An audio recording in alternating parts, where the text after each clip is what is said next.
gracias a la Universidad de Castilla-La Mancha por invitarme a poder compartir estas reflexiones con ustedes en la Facultad de Medicina de Ciudad Real y desear que entre todos podamos contribuir a esa gran tarea de la lucha contra la pobreza. Un amigo me llamó cuando venía para acá y me dijo que había muerto Daniel Biglietti, que es un cantante uruguayo que yo escuchaba cuando era joven, como los estudiantes universitarios que nos acompañan, y tenía una de sus canciones que era Aves alambrar, aves alambrar, aves alambrar, aves alambrar. Decía, me pregunto a los presentes si no se han puesto a pensar que esta tierra es de nosotros y no el que tenga más. Aves alambrar, que esta tierra es nuestra, y de aquí, de Pedro María, de Juan y José. Y así empezaba ese canto a quitar fronteras, a desalambrar, a hacer que todos podamos disfrutar de este pequeño planeta que nos vio nacer y que nos alimenta.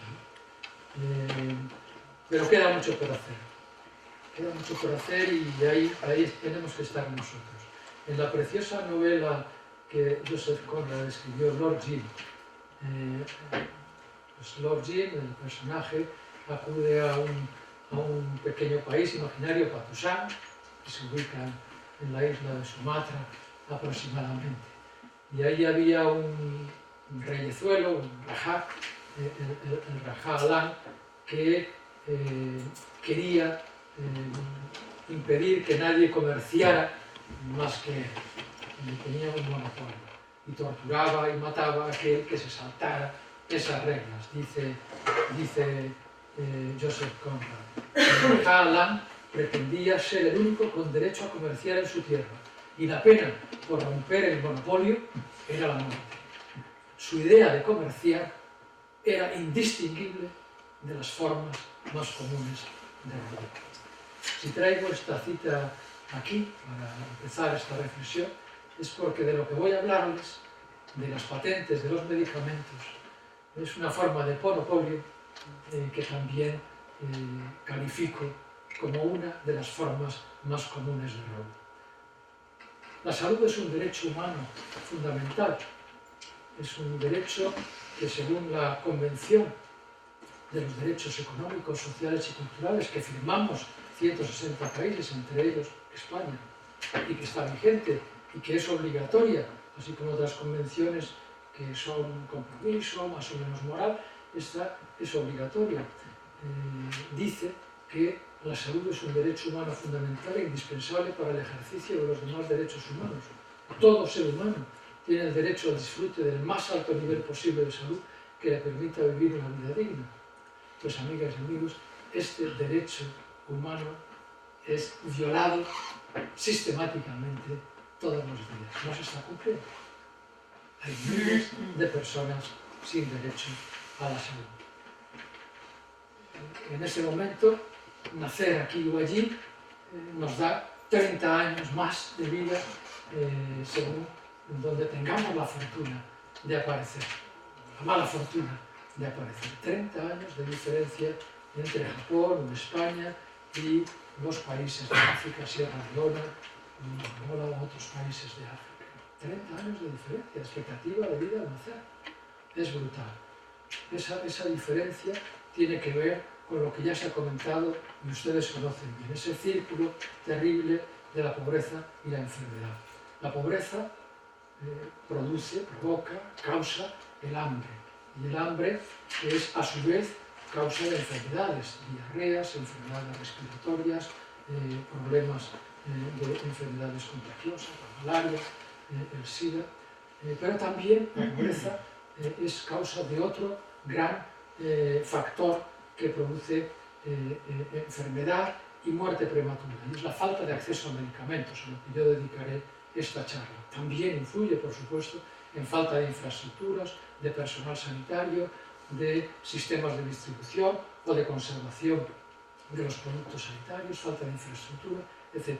Pero sobre todo el hambre y la falta de accesos de medicamentos que causan enfermedad, muerte prematura y a su vez pobreza, porque es un círculo vicioso, como ya el informe de Naciones Unidas de Invertir en Salud de 2001 ya recordaba que no es que la enfermedad sea la causa de la pobreza y viceversa, son las dos. Es un sistema terrible, es un círculo infernal de muerte. Pero si vamos a los países llamados desarrollados, como Estados Unidos, Finlandia, España, y nos fijamos en la diferencia de esperanza de vida al nacer entre personas con distinta renta, entre los pobres y los ricos, vemos que también aquí hay una diferencia de 10 años de vida entre las personas de rentas bajas y las personas de rentas altas, las de pocos estudios y las de estudios universitarios. Esa diferencia también se da. Se da menos y se corrige un poco cuando hay sistemas públicos de salud, cuando hay sistemas universales que protegen los servicios sociales potentes. Pero aún así, en Finlandia, por ejemplo, hay diferencias entre 6 y 10 años de vida, y en Estados Unidos hasta 15 y 16 años de vida entre personas de rentas bajas y de rentas altas. Como decía, el problema que quiero centrar, o que quiero analizar en esta charla es el de la falta de acceso a medicamentos. La falta de acceso a medicamentos está muy relacionada con el problema de las patentes. Recientemente, en septiembre del año pasado, el informe del panel de expertos de Naciones Unidas vuelve a insistir en que las patentes son la principal barrera del acceso a los medicamentos. Estas patentes van a causar dos efectos. Uno es que las empresas investigan en lo que les da la gana, en lo que les va a permitir ganar dinero en sus objetivos comerciales, y no investigan los problemas de salud reales. En investigar, por ejemplo, en prevención y promoción de la salud, porque eso no da dinero. En investigar en técnicas de atención primaria, porque eso no da dinero. En investigar en lo que comercialmente les da dinero. Sobre todo, como veremos, son los llamados Me Too, yo también. Son productos que con pequeñas modificaciones permiten mantener unos precios altos de medicamentos. Y este es el segundo problema. La patente permite a las empresas poner precios exageradamente altos, como ahora veremos. Y eso es una barrera para que no puedan acceder los pobres y cada vez más que no puedan acceder tampoco las personas de países como el nuestro desarrollados. La patente lo que significa es que los estados, los países, damos un monopolio a una empresa para que pueda comercializar un producto durante un número de años. En este momento, lo que está fijado es 20 años. 20 años de protección de ese producto para que nadie más pueda comerciar. Prohibimos que se puedan fabricar genéricos hasta que pasen 20 años. Y al prohibir que se puedan fabricar genéricos hasta que pasen 20 años, la empresa puede poner el precio que le da la gana. La razón de hacer esa protección, los estados decidieron hacer esa protección, de dar un monopolio a una empresa que ha inventado el medicamento, es que de esa manera esa empresa puede poner un sobreprecio, un precio adicional, y con ese sobreprecio puede financiar lo que le costó hacer la investigación, porque esa empresa tuvo un coste de investigación. Y es razonable que lo recupere, porque si desde el primer momento dejáramos que compitieran con las empresas que no han hecho la investigación, pondrían el coste de fabricación del medicamento, no tendrían el coste de investigación, sería más barato que el precio que pudiera poner la otra empresa originaria. Y esa empresa originaria quebraría y por lo tanto no habría investigación. Es razonable, pues, que se ponga un mecanismo para que se financie la investigación. Una de las formas es ese sobreprecio, es la patente. Durante 20 años usted pone un sobreprecio y con eso financia la investigación. Lo que veremos ahora es que esto se está usando mal, pero esta era la razón en origen. Esa razón de poder poner ese monopolio interesaba mucho a las empresas y presionaron mucho a los países para que esto fuera así. Y hubo unos acuerdos de la Organización Mundial del Comercio en el año 1994, en diciembre, y se empezaron a aplicar en 1995 para generalizar el modelo de patentes a todo el mundo. En España, esto no es muy conocido, en España hasta 1992 no había patentes de medicamentos. Se podía copiar el producto en el momento en que llegaba a España. No había patente. La patente de medicamento es relativamente reciente, también en Alemania, o también en Francia, o también en Inglaterra, de finales del siglo pasado. Y esto era así porque muchas personas, como veremos, entendían que esto iba a crear problemas de subidas de precios injustificadas. Las empresas, como decía antes, investigan en lo que les interesa, como es natural, porque son negocios. Y el consejero delegado de Bayer pues, se sinceró en una reunión que reunía a la industria farmacéutica en Londres en diciembre de 2013 y dijo, miren ustedes, nosotros no estamos para crear medicamentos para los indios, nosotros estamos para crear medicamentos para los países que puedan pagarlo. Luego se disculpó, luego dijo que no quería decir eso, pero esta es la realidad. Y esta es la realidad que genera esa barrera y que hace que tengamos un problema importante. Amigas y amigos, el problema es tan importante que cada año mueren 10 millones de personas en el mundo por falta de acceso a medicamentos. No son uno ni dos, son 27.000 personas al día. Imaginemos una gran plaza, la Plaza de Colón de Madrid. Imaginemos que reunimos ahí a 27.000 personas. Están reunidas en la plaza. Entonces, desde distintos puntos, de distintos edificios, las acribillamos a balas. Matamos a esas 25.000 personas. Las retiramos en camiones, los cadáveres, y los llevamos a echarlos a una fosa común. Es horrible. 27.000 personas asesinadas. Pero es que al día siguiente reunimos a otras 26.000. Hacemos lo mismo, las fusilamos y las retiramos. Y al día siguiente, y hoy, y mañana, cada día, 27.000 personas. Es una tragedia. Pero como no lo vemos, ojos que no ven, corazón que no siente. No lo vemos, este no es mi problema. Este no es mi problema. 2.000 millones de personas, según la OMS, 2.000 millones de personas en el planeta no tienen acceso al medicamento que necesitan. Es brutal. Pero no es mi problema. Decía un editorial de la American Journal of Public Health en 1926, programa no es nuevo, en 1926, titulado La ética y las patentes, en Estados Unidos, donde primero se puso la patente de medicamento. Las empresas presionaron y es donde primero. En aquel año todavía estaba el debate en que se debía o no patentar. Y entonces, este editorial dice lo siguiente. Una de las glorias de la profesión médica ha sido que sus descubrimientos para el bienestar del género humano y para el alivio del sufrir se han dado siempre libremente al público. Uno de la vocación de la medicina es que sea para poder estar a disposición de quien lo necesita. Los medicamentos patentados y exclusivos han sido y son una peste en las ventanas de la nariz de la profesión. El abuso de las patentes proporciona a los fabricantes provechos injustificables, por no decir una cosa peor. Esto lo decía un editorial de 1966 y no le faltaba nada de razón, era profético, como hemos visto. Decía, y es importante que queden con esta cifra, porque normalmente los colegas del ámbito de la medicina dicen, sí, es que las patentes son necesarias para pagar la investigación. Este era el origen de esto, ¿no? Pero los precios que se están poniendo son precios que van mucho más allá del costo de la investigación. Se han salido de control. Y estas son las cifras de las ventas de los laboratorios en el mundo, a día de hoy, cifras de la industria farmacéutica, son alrededor de 1 billón de euros al año. De esta cifra, a producir el medicamento, la fabricación del medicamento, es aproximadamente un 21%.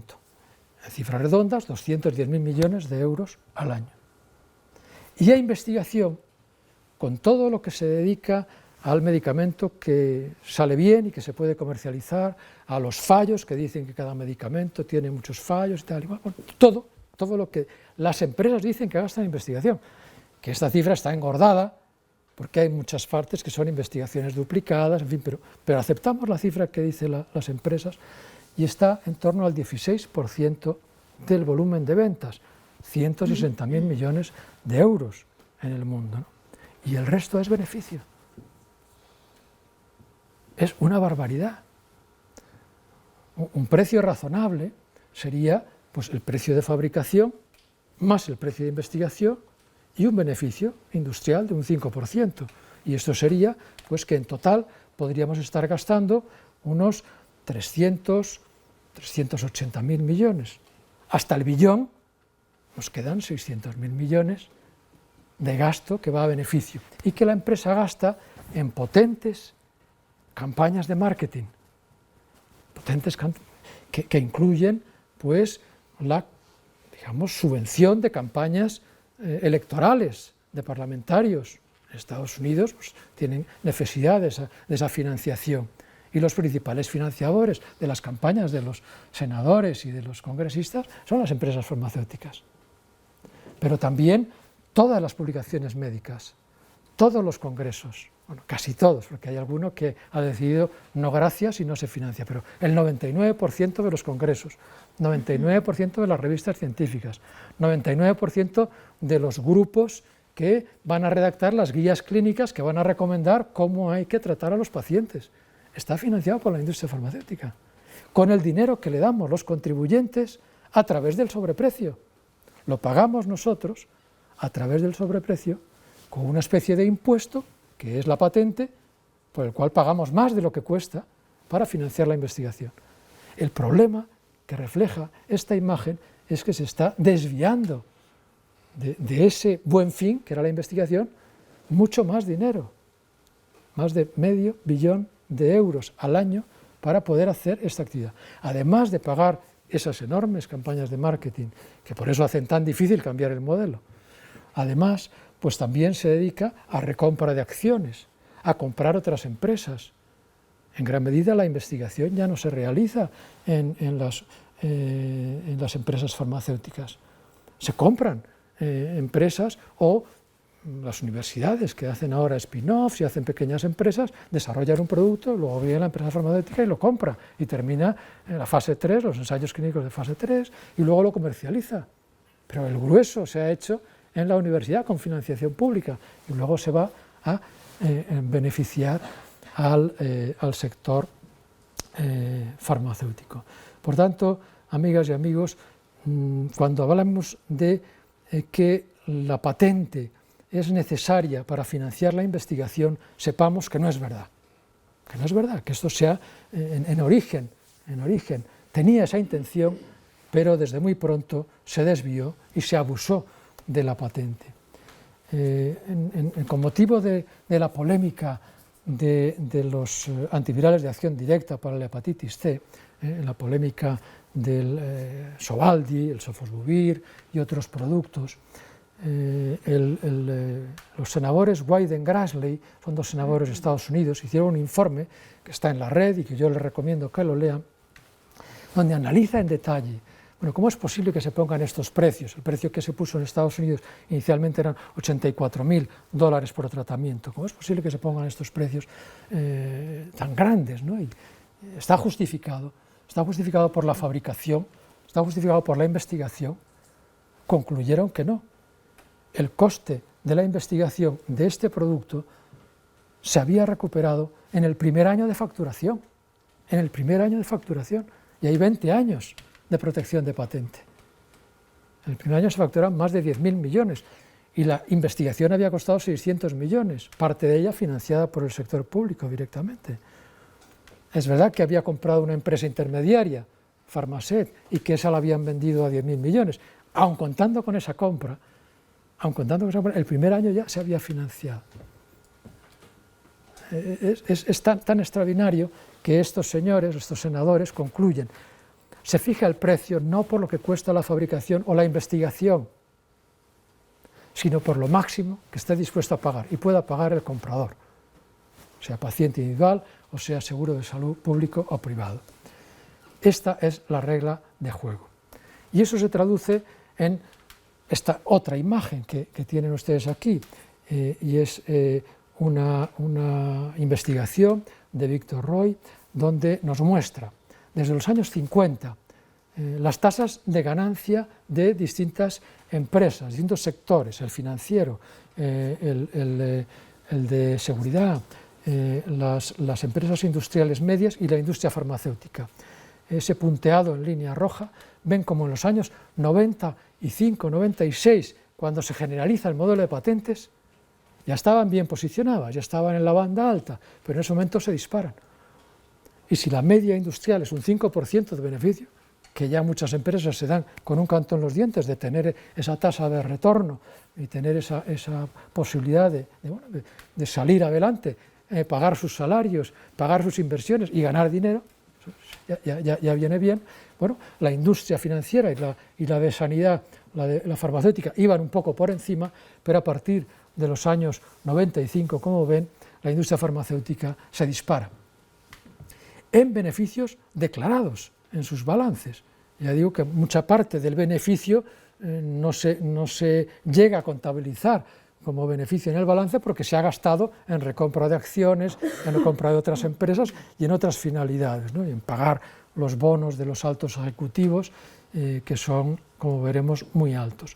Por tanto, hay una quiebra de un equilibrio que rompe lo que podía ser la finalidad inicial, bien intencionada, de las patentes, de pagar la investigación, y que se traduce en un beneficio exagerado, exorbitante de las empresas.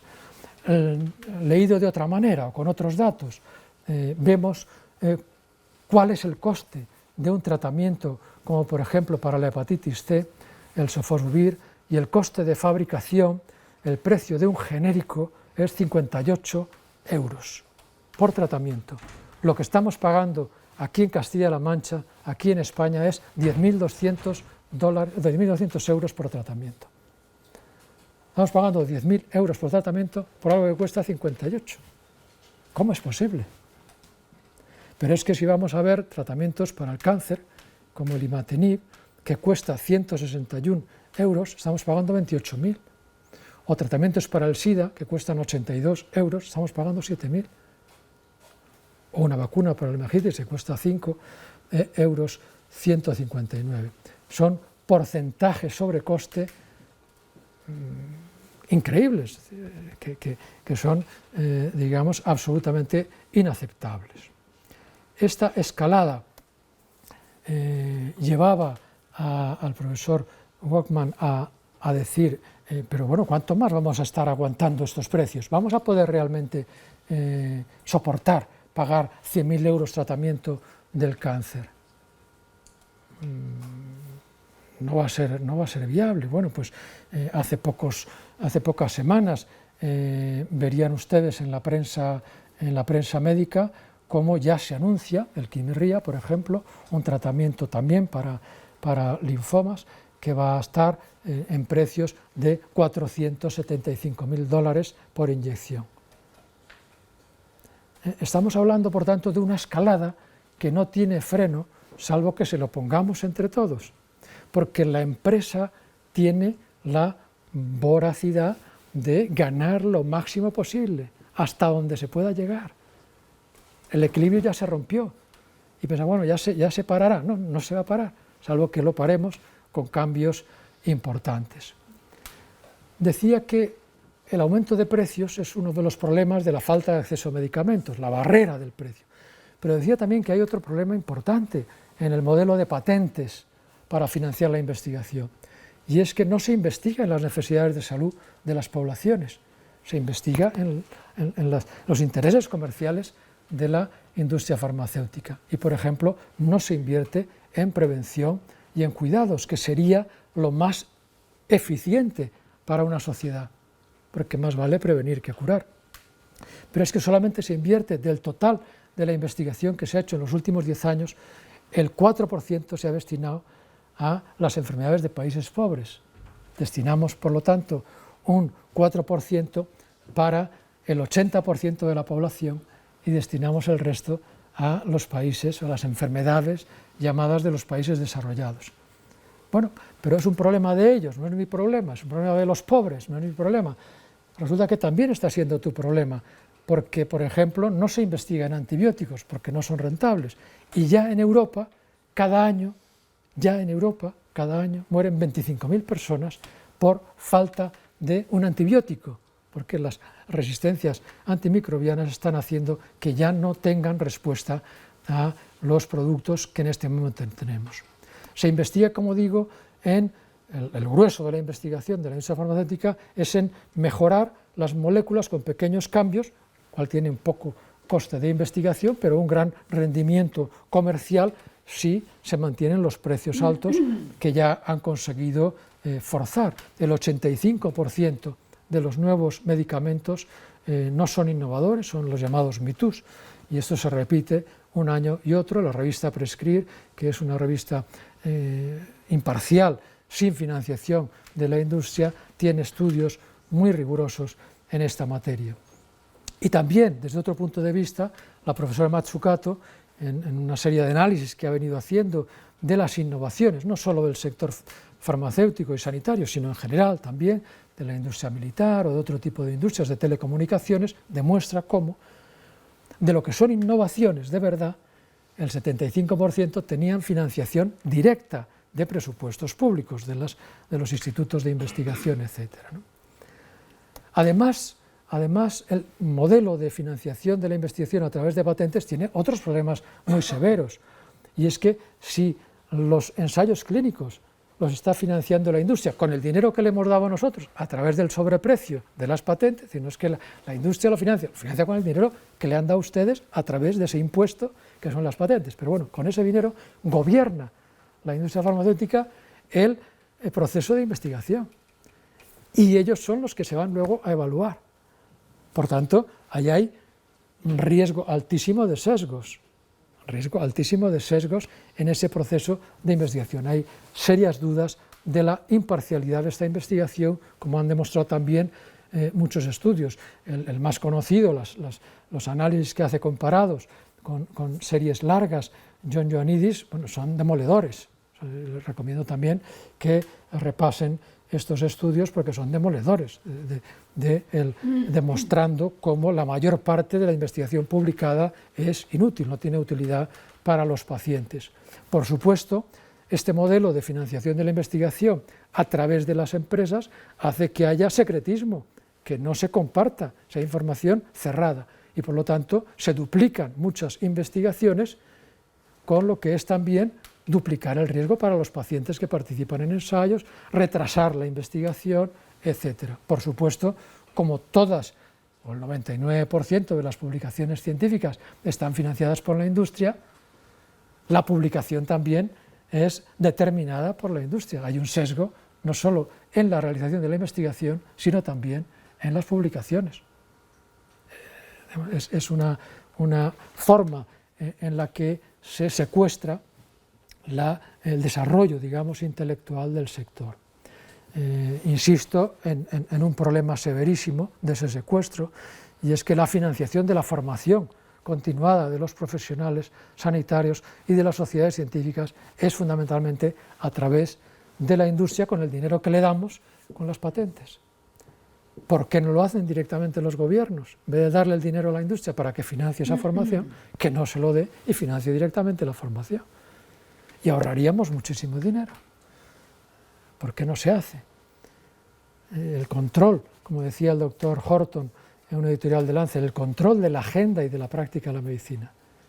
Este es un problema severísimo. Y además ese control hace que un gran porcentaje, la OMS estima hasta el 50%, y aquí pongo hasta el 20%, de prescripciones sean inadecuadas, sean innecesarias. A veces también, como ustedes saben, hay la creación de enfermedades, el disease monitoring, o sea, hay el llevar al límite los parámetros de la normalidad para generar necesidad de medicación. Tengo un medicamento, voy a generar la enfermedad para poder comercializarlo. Este tipo de planteamiento comercial se puede estar produciendo. Los efectos adversos de esta situación, efectos adversos de medicamentos, según un estudio de la Unión Europea, producen 197.000 muertes al año en países de la Unión Europea. Decía un pastor protestante, Martin Niemöller, bueno, esto no es mi problema, recordarán estos versos, ¿no? Esto no es mi problema, esto es problema de los pobres, esto es problema de otra gente, de África, de Sierra Leona, de Mozambique, ¿no? Él era un pastor protestante cuando empezaba el nazismo en Alemania, y entonces él creía que los nazis iban a proteger a la Iglesia del ataque de los comunistas. Como en la Unión Soviética pues había habido la quema de las iglesias, pues vamos a proteger, y esta gente parece que tiene este sentido. Luego se dio cuenta, en un momento dado, cuando empezaron a pedirle a él, que era pastor protestante, los datos de sus feligreses para ver si tenían antecedentes judíos, entonces él empezó a protestar también y fue a un campo de concentración, sobrevivió y luego fue un gran defensor de los derechos humanos, Martin Niemöller. Él escribió este poema que les quiero leer. Cuando los nazis vinieron a llevarse a los comunistas, guardé silencio, porque yo no era comunista. Cuando encarcelaron a los socialdemócratas, guardé silencio porque yo no era socialdemócrata. Cuando vinieron a buscar a los sindicalistas, yo no protesté, porque yo no era sindicalista. Cuando vinieron a por los judíos, no pronuncié palabra, porque yo no era judío. Cuando finalmente vinieron a por mí, no había nadie más que pudiera protestar. La escalada de precios de nuevos medicamentos se da en los últimos años de una forma exagerada y creciente, exponencial. La OMS lo viene denunciando, pero también aquí la Sociedad Española de Oncología o en el reciente congreso, en el último de la Sociedad Europea de Oncología, nos presentaban un estudio donde decían que en Europa, países de la Unión Europea, hay 200.000 personas, Unión Europea y Canadá, que no tienen acceso a los últimos tratamientos oncológicos. No, porque son tan caros que los países se resisten a financiarlos y tardan en negociar esos precios y no pueden beneficiarse. Pero lo mismo ocurre con tratamientos para enfermedades reumáticas o cardiológicas o de infecciosas. No hay un freno a ese crecimiento si no se lo ponen los estados y si no se lo ponen los ciudadanos, y ese freno tenemos que ponerlo entre todos. Miren estas cifras para subrayar la gravedad del problema. La hepatitis C, que es lo que motivó este análisis que empezamos a desarrollar un grupo de compañeros, tiene estos datos del Ministerio de Hacienda, son datos del Ministerio de Hacienda. En 2014, 15 y 16 hemos pagado 1.774 millones de euros en España. El coste real, con los datos de medicamento genérico, más un beneficio industrial prudente del 5%, lo que cuesta realmente es 31 millones de euros. Hemos pagado 1.774 millones. Como son cifras tan grandes, yo lo traduzco con esto que podíamos pagar. Por ejemplo, el sueldo de 30.000 enfermeras o atender a toda la lista de espera quirúrgica de todo el Sistema Nacional de Salud, o construir 600 centros de salud, o duplicar la inversión en prevención y salud pública de todo el Sistema Nacional de Salud, y además haber pagado los medicamentos de la hepatitis C, además, no en vez de. Como digo, este proceso es un proceso que va creciendo. Los gastos en los últimos años, 2013-2016, en medicamento han crecido un 11,74%, pero esta otra cifra es muy importante, porque al mismo tiempo que está creciendo ese gasto que pagamos a través de los presupuestos, se han tomado otras medidas. Como no podíamos pagar, pues entonces decidimos aumentar los copagos a los pensionistas y decidimos retirar la financiación de 400 medicamentos Y entonces vienen las encuestas del CIS, el barómetro sanitario del año pasado, y nos dice, señoras y señores, en España 2 millones de personas no han podido pagar el medicamento que les han recetado en la sanidad pública. 2 millones de personas, un 4,4%. Bueno, dimos, a mí no me ha tocado, a mi familia no me ha tocado, no es mi problema. Bueno, de momento no, y ya se solucionará. Bueno, son 2 millones de personas, ya es un problema importante, 4,4% de las personas no tienen acceso a los medicamentos en España. Está claro que los que no tienen acceso son los más pobres. En otro estudio de la encuesta europea de salud, en 2014, se ve cómo las personas que tienen dificultades pues son 8 veces más, de 0,5 a 6, entre los más ricos y los más pobres, está claro. Y este problema, como decimos, pues bueno, si no nos ha tocado, si no ha tocado a la familia cercana, si no lo he visto, pues hace que nosotros no nos movilicemos. Y por eso es tan difícil cambiar las cosas. Por eso es tan difícil. Y por eso es tan difícil y el intento que yo estoy haciendo de sensibilizarles a ustedes y que transmitan esta información a otras personas. Porque el problema es muy difícil de resolver. Hay un círculo de intereses, un entramado muy potente que es muy difícil de cambiar. Los ciudadanos, los pacientes, somos los que pagamos todo este dinero. Los pagamos nosotros directamente cuando pagamos un medicamento privado o a través de los impuestos, lo que pagamos como medicamento público. Somos los ciudadanos. Lo pagamos a los sistemas públicos, la mayoría, o lo pagamos también directamente con los copagos o con algún medicamento que no tenga financiación pública. Esos precios son exagerados, como digo, son muchas veces más de lo que es el coste y permite beneficios brutales. En síntesis, recuerdo el dato de 1 billón de euros, más de 600.000 son beneficios. La investigación y la producción es un 40%. Ese es el dato. Por lo tanto, hay una exageración de beneficio que va a la industria farmacéutica. Y aquí hay un tema importante que hasta que no investigas, no te fijas, y es porque hay un motor muy importante en este crecimiento. Y son los altos ejecutivos de estas empresas, que tienen unos sistemas retributivos que van ligados a ese crecimiento del beneficio. Es un sistema perverso, y entonces hace que eso se cebe esa bomba.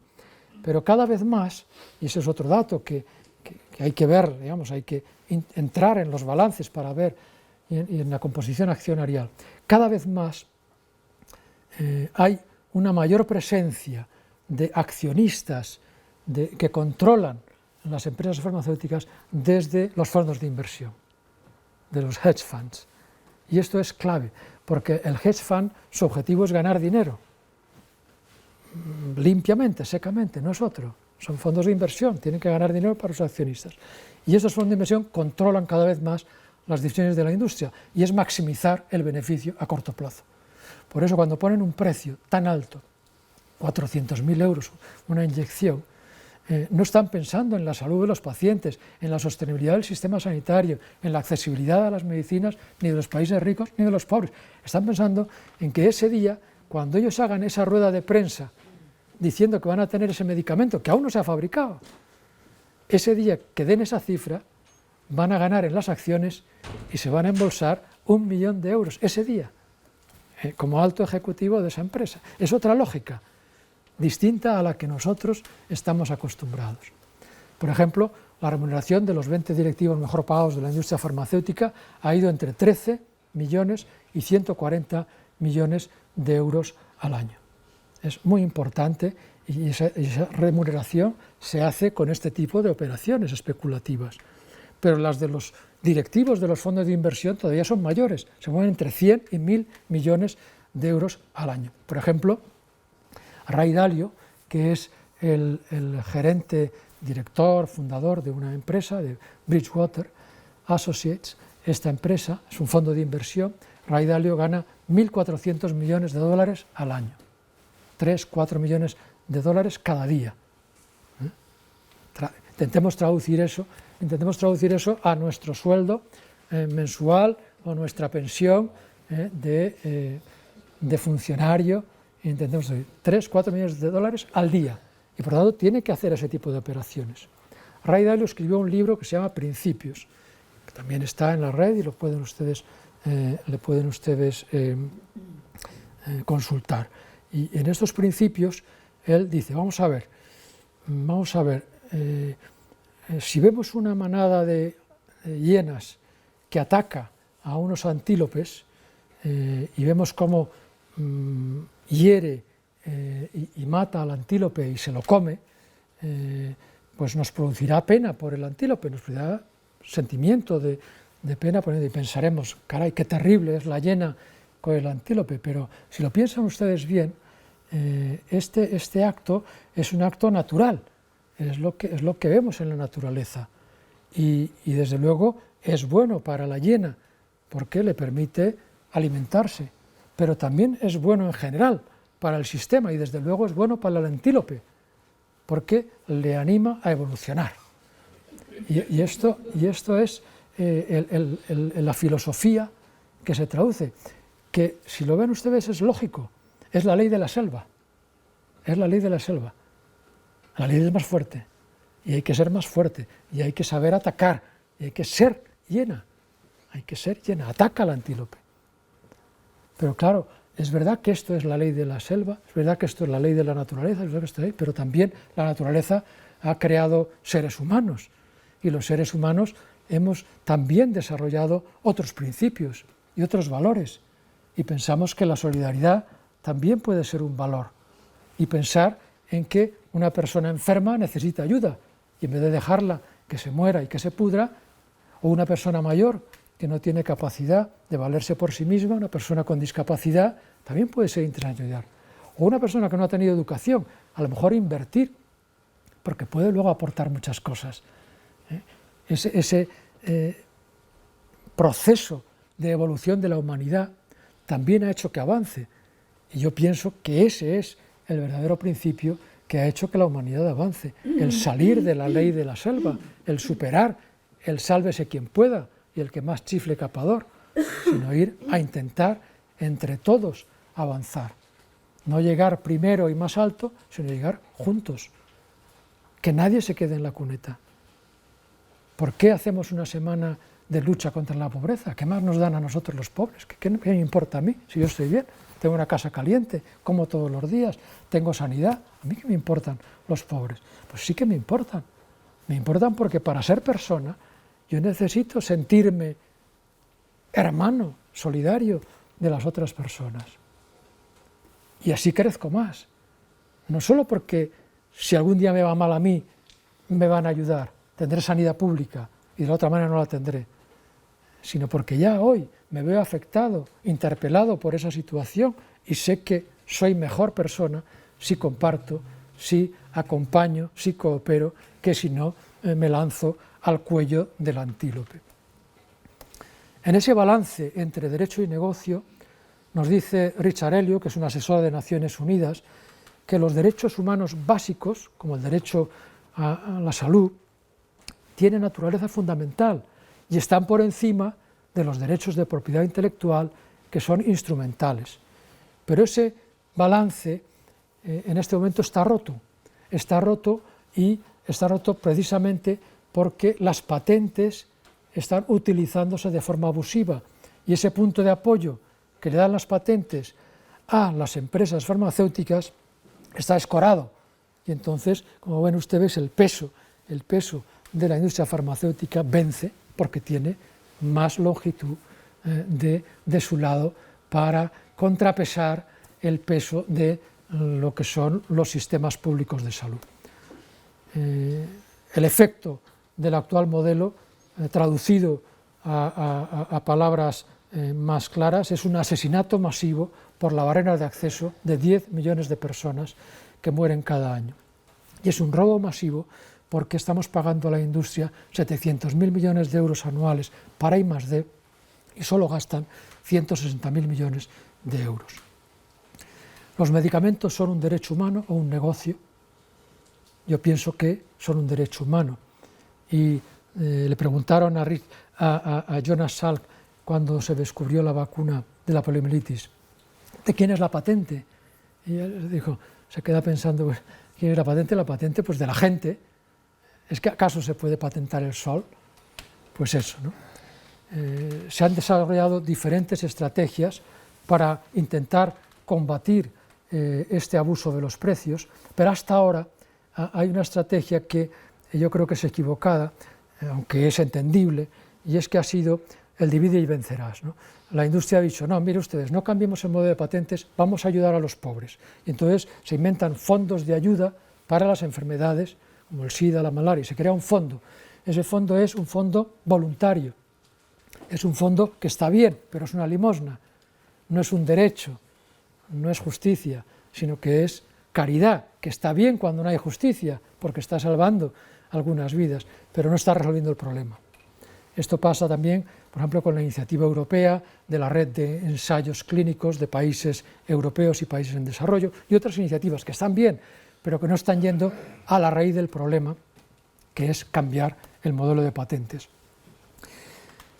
Los gobiernos tienen una enorme responsabilidad y pueden hacer mucho intentando negociar precios justos, precio de fabricación más precio del coste de investigación, y si las empresas no aceptan, entonces tienen una herramienta que es la licencia obligatoria, que es decir, a partir de mañana podemos fabricar genéricos, y entonces ya ustedes o me bajan el precio al coste de fabricación más investigación, un precio justo, o metemos, esto está en la ley y se puede hacer, ya sé que es muy difícil, y en tercer lugar hemos de ir a un cambio de modelo, donde se separe la financiación de la investigación de las patentes, del precio de los medicamentos, se financie directamente por los estados a través de un fondo global. Llegaremos a una convención internacional donde se pueda hacer esa financiación directamente con un fondo global, como promueve la OMS, con investigación abierta, donde las prioridades las fija en las necesidades de salud y no los intereses comerciales. Aquí es clave el papel de los profesionales, de los médicos y los futuros médicos, siendo conscientes de este problema, conociendo esta información, debatiendo sobre esta cuestión. Es muy importante, es debatir, difundir estos datos. Hay asociaciones como Médicos Sin Fronteras, Médicos del Mundo, Farmacéuticos Sin Fronteras, también Health Action International, la Asociación Europea, Cruz Roja, Cáritas, hay muchas, No es Sano, muchas asociaciones, les dejaré los links luego en la conferencia para que puedan conectar, ¿no? En todo caso, nosotros tenemos posibilidades cada uno en nuestra mano de intentar cambiar esta situación, pero para hacerlo sobre todo tenemos que tener esa convicción de que lo hacemos porque es justo porque todas las personas tenemos los mismos derechos, es un derecho humano de todos, ¿no? Esta convicción la expresaba muy bien Pablo Neruda en un poema suyo que es El barco, y con esto termino. Creo que es la fuente de la fuerza que necesitamos para cambiar este modelo, es estar convencidos, ¿no? Él decía este poema, ¿no? Pero si ya pagamos nuestros pasajes en este mundo, ¿por qué? ¿Por qué no nos dejan sentarnos y comer? Queremos mirar las nubes, queremos tomar el sol y oler la sal. Francamente, no se trata de molestar a nadie, es tan sencillo, somos pasajeros. Todos vamos pasando y el tiempo con nosotros. Pasa el mar, se despide la rosa, pasa la tierra por la sombra y por la luz, y ustedes y nosotros pasamos, pasajeros. Entonces, ¿qué les pasa? ¿Por qué andan tan furiosos? ¿A quién andan buscando con revólver? Nosotros no sabíamos que todo lo tenían ocupado. Las copas, los asientos, las camas, los espejos, el mar, el vino, el cielo. Ahora resulta que no tenemos mesa. No puede ser, pensamos. No pueden convencernos. Estaba oscuro cuando llegamos al barco. Estábamos desnudos. Todos veníamos de mujer y de hombre. Todos tuvimos hambre y pronto dientes. A todos nos crecieron las manos y los ojos para trabajar y desear lo que existe. Y ahora nos salen con que no podemos, que no hay sitio en el barco. No quieren saludarnos, no quieren jugar con nosotros. ¿Por qué tantas ventajas para ustedes? ¿Quién les dio la cuchara cuando no habían nacido? Aquí no están contentos, así no andan las cosas. No me gusta en el viaje hallar en los rincones la tristeza, los ojos sin amor o la boca con hambre. No hay ropa para este creciente otoño y menos para el próximo invierno. Y sin zapatos, ¿cómo vamos a dar la vuelta al mundo? A tanta piedra en los caminos, sin mesa, ¿dónde vamos a comer? ¿Dónde nos sentaremos si no tenemos silla? Si es una broma triste, decídanse, señores, a terminarla pronto, a hablar en serio ahora. Después, el mar es duro y llueve sangre. Muchas gracias.